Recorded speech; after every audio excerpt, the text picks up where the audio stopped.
And that is St. Paul and the Broken Bones.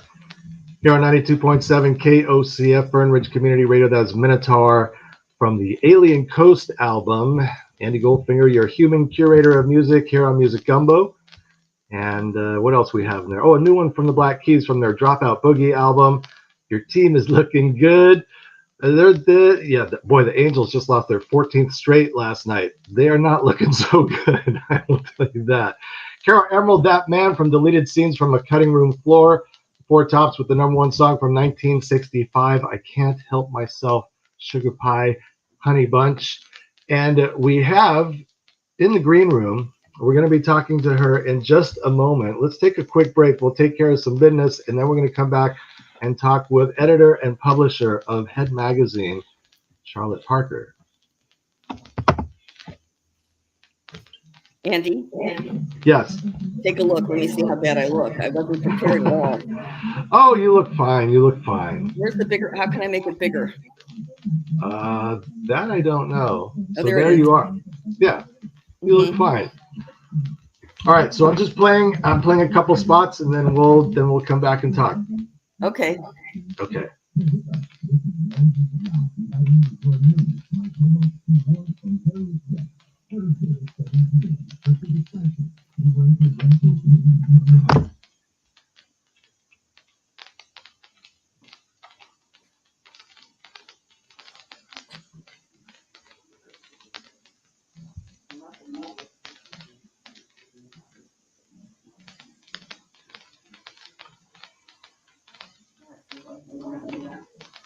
All right, now I think you might actually be able to hear me, folks. We are live. We have the wonderful Charlotte Parker here on Music Gumbo. Welcome to the show. She is the founding editor and publisher of Head Magazine, also the former publicist for Arnold Schwarzenegger, Jesse Ventura, James Cameron, John Frankenheimer, and one of my all-time favorite shows, Fridays. I can't believe you were the publicist for Fridays. I was. Yeah, I was. Fabulous. I loved that show at that time more than Saturday Night Live. I thought it was a really good show. And it had fabulous people in it. And people don't realize that like half of Seinfeld came out of that show. Oh, definitely. Including the man who created it, which is Larry David. Right. Who I once tried to fix up with my sister. Did you really?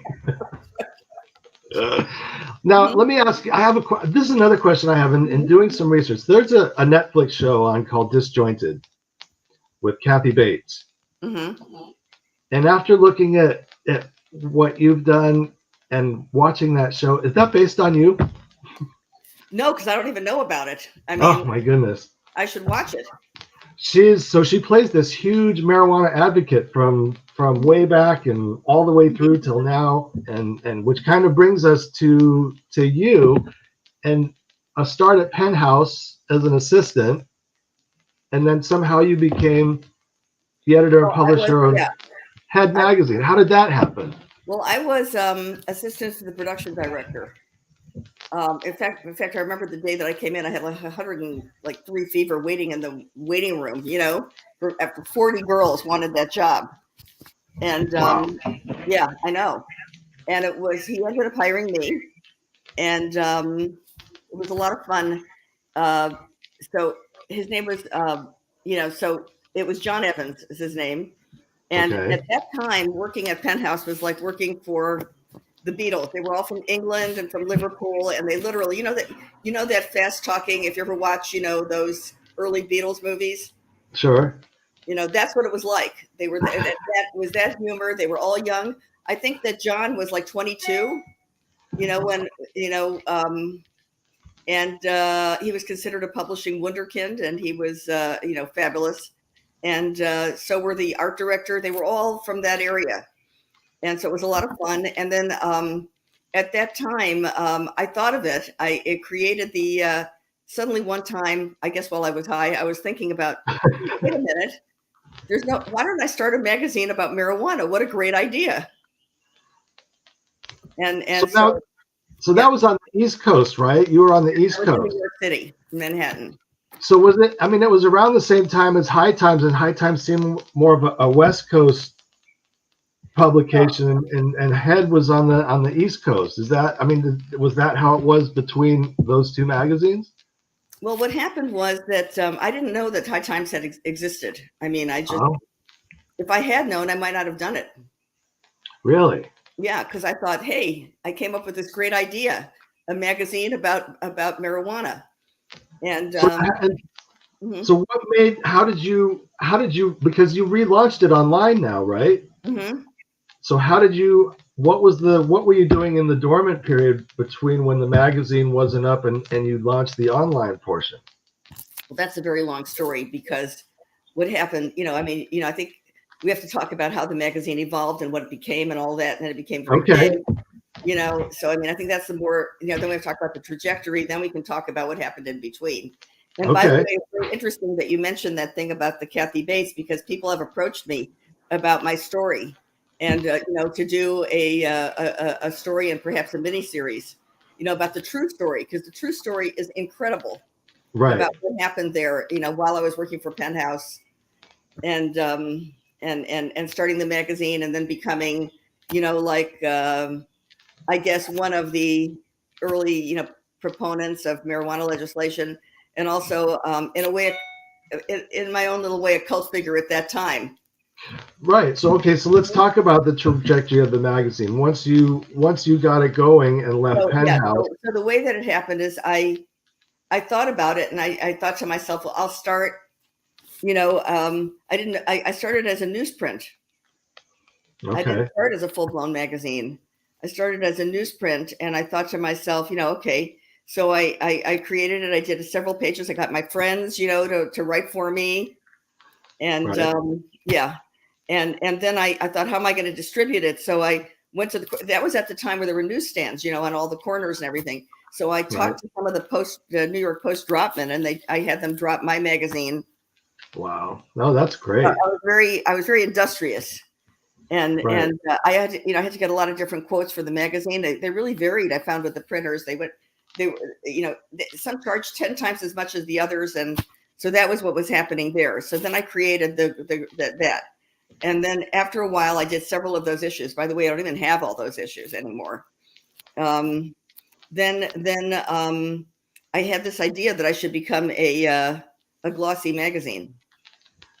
So I had this big party.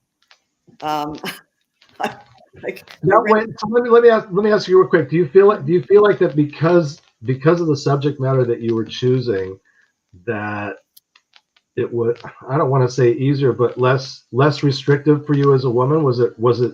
Did we give you more of an inroad being a woman than if weed hadn't been the topic? Do you think? It's funny. I never gave a second thought to being a woman. Whether it was just being an entrepreneur and a person. I come from a long line of entrepreneurs. And being a woman or not a woman, I think my father was particularly proud of me that I was a woman, doing this. In fact, he lent me some of the initial seed money to go glossy, and I paid him back every cent. But yeah, I mean, I think that I don't think it hurt. I was in my 20s. I was looked okay. I was maybe the Penthouse thing, helped. I mean, in the sense that I knew, people and things, and so eventually, obviously, I left Penthouse. John was very supportive. Okay, so let's talk about going glossy now. So I went glossy. I actually met one of the women that ultimately helped me. I met her at Weight Watchers, and yeah, and so she was the copy editor there at Lampoon. Oh, wow. And then I had like half the staff of Lampoon working on me at night, and so it was just, I think it was a fun thing, and people really enjoyed it. And I got more and more, I mean, I was very serious about it. Right. I wrote my editorials. I really thought it was completely unfair that marijuana was illegal. It just made no sense to me at all, being that I smoked it all the time. Right. And that, in fact, it was so much fun in my office. We had a big rolling bowl, and I had various different offices. You know, that I started out on. I was always actually on 42nd Street, but first it was on 10th, then it was on Madison. But Okay. yeah. So yeah. Then It must have, go ahead.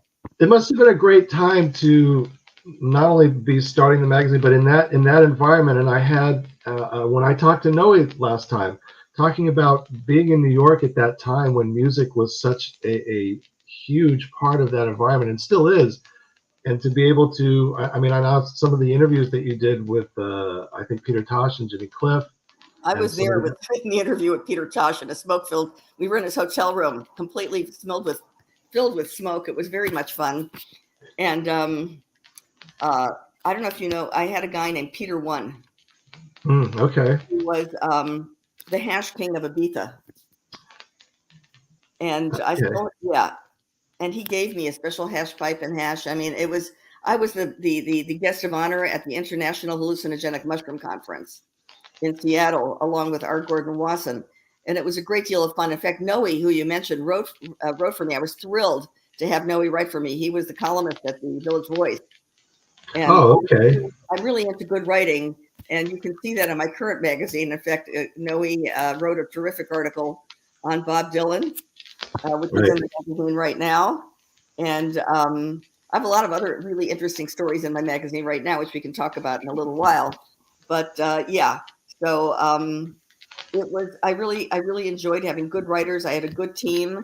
You know, I'm really into good writing. Right. That's really important to me, to have things that are interesting and that people want to read. Right. So let's talk about the launch of the online portion. So let's skip ahead. How long has the Head magazine been online now? 2 years. We launched in 420. Okay. For 2020. Okay. That was, I thought, if we're going to launch, I may as well launch then. And I noticed you have a pretty decent archive of some of the old editorials and things. And yeah. I guess the thing that always strikes me when I read some of the older articles is how similar some of the, you can just switch out some of the names and the content is really relevant today. I mean, highly relevant today.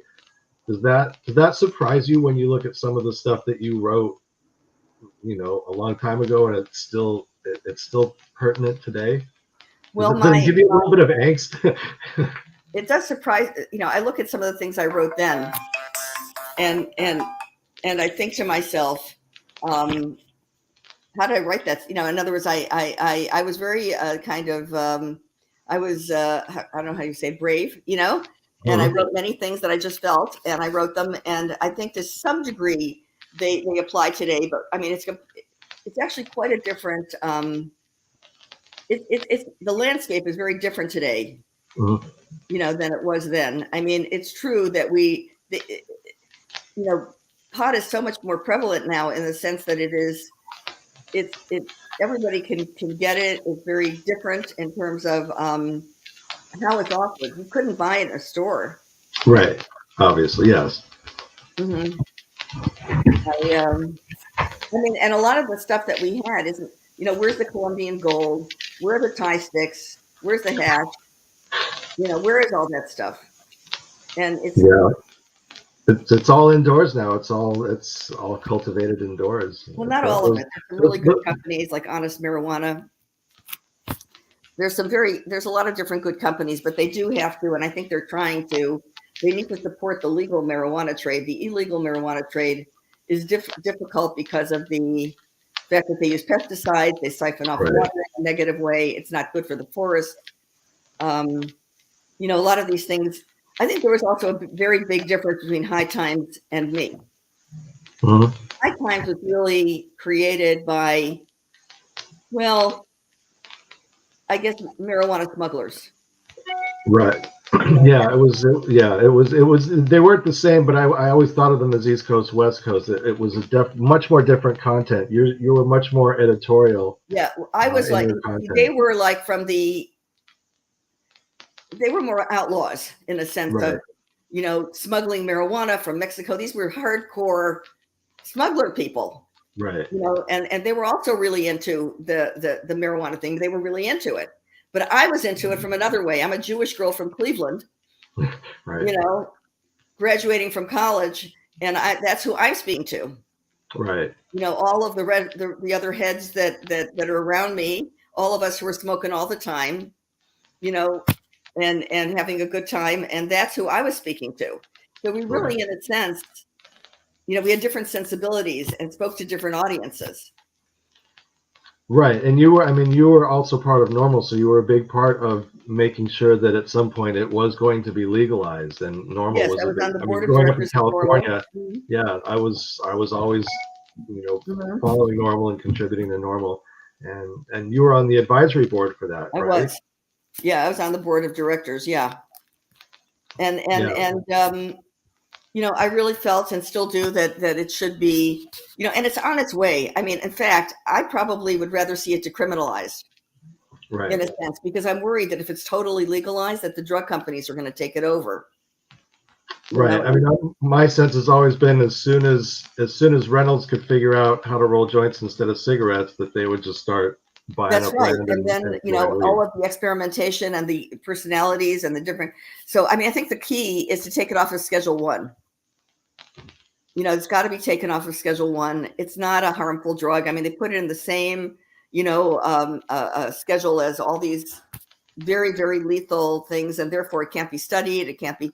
I mean, there are so many people for whom marijuana is so helpful, right, for anxiety purposes, for medical things, there are stories. In fact, there's another story I'm going to do about, and there's a wonderful movie that's out about, wait a second, it's in my magazine. I did an interview with the writer. It's about,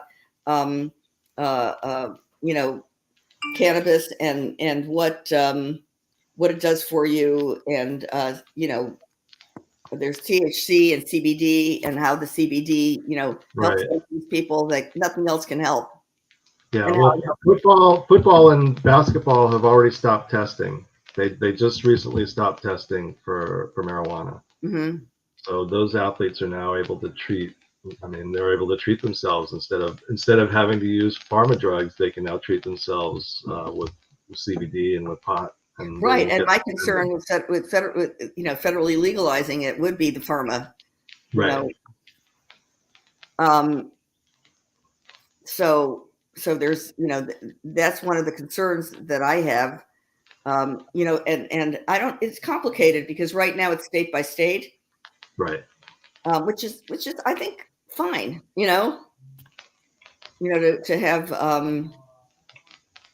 have the the state be in charge. It's fine for me. I think in a way it helps it be entrepreneurial. Right. So what made you relaunch online 2 years ago? All my friends kept saying you should relaunch. And they said, well, marijuana is happening, and I thought to myself, I probably should. relaunch. And it took me from the idea of relaunching to relaunch. It took me almost 2 years, year and a half. Really? Yes, because you don't just relaunch. You gotta get things ready and do things, and get websites and get names and get this and that, and Yep. Mm-hmm. So you'd be surprised how complicated things are, for just to start something. I mean, again, I started it in the way that I started the other one. Just by doing it. Yeah. And then it grows by itself. And I have some great articles, in there that I hope people will come and look at. And it's at headmagazine.com, right? It's headmagazine.com. So some of the stuff, I mean, I have a great interview that I did with John Densmore, actually, the drummer for the Doors. I did read that one. That was outstanding, actually. Good, and it was a very good interview with him, where he talked about making peace with Jim Morrison's death and all kinds of things. And, I have a big story about ayahuasca, where I talked to a guy who has the ayahuasca. He's got an ayahuasca retreat in New Hampshire. And we talked all about that. I didn't really know that much about ayahuasca, but I've really learned about it. And it's very interesting. Did you see that Will Smith said he did a big ayahuasca retreat before the, or recent before this, and talked about that. I found that I very did not. yes. Take a look. You'll see it's very interesting. Wow. I know And my brother did it, and my older son has done it. how did they think? So how did that work for them? Did they like it? I understand My it can be very intense. I haven't done my it. brother didn't get much out of it. My older son, he liked it a lot. Yeah, I mean, in the old days, I did do mescaline, which I loved, Hmm. and psilocybin, but I didn't do it a lot. Right. And I did acid, when I was on my junior year in Israel. One of the students brought in 20 hits of window pane between his toes. Wow. I did it on Oh, Israeli Independence Day. I did it. But I remember I loved mescaline so much that as soon as I finished, I would say, I have to do it again, but I controlled myself. I don't know if I can do it now, but hey, I have a big story about tinctures. I have